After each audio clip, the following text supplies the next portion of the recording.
Being at the Royal Society Summer Exhibition is actually a fantastic opportunity for us.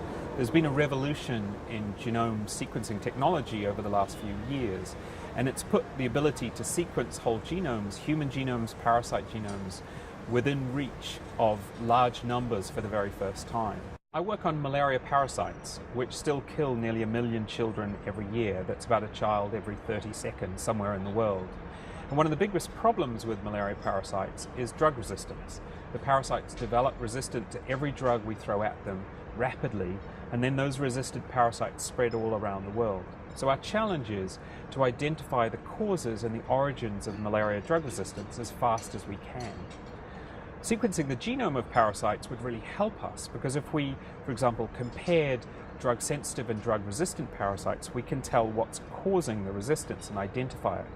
But when I started in malaria research 15 years ago, it took literally 10 years to sequence the genome of one parasite. Because the change in technology in the last few years, that speed has just gone up dramatically. So in the last year at the Sanger Institute, we've sequenced thousands of parasites. So what we can do now, which we could never do before, is use whole genome information almost in real time to compare resistance and sensitive parasites, and therefore inform public health officials like the WHO about where the resistance is and try and stop it before it spreads further. The change in genome sequencing technology has implications not just for malaria parasites, but also for human genetics. So the Sanger Institute was involved in sequencing the human genome, which was a massive effort across multiple institutes around the world. The Sanger contributed about a third of the final human genome sequence, and it took about 10 years to sequence one human genome.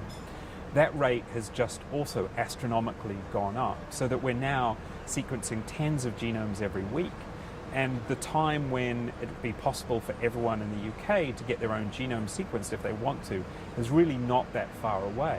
I personally would definitely have my genome sequenced. I'm interested in what the genes might tell me about what could happen to me in the future, what diseases I might be at risk for, but also things like ancestry, where I come from, my inheritance. All of those things can be revealed through genetics.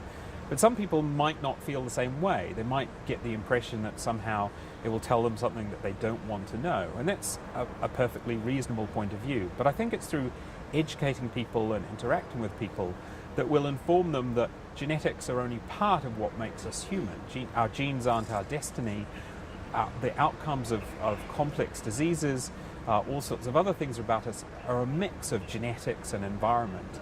And so it's a very interesting and useful piece of the puzzle, and in certain circumstances, genetics can be incredibly predictive about what diseases we might come up with in the future. But in other cases, it's just a risk, and educating people about what risk really means and how to accommodate in that in their lives is going to be something really essential for scientists to do.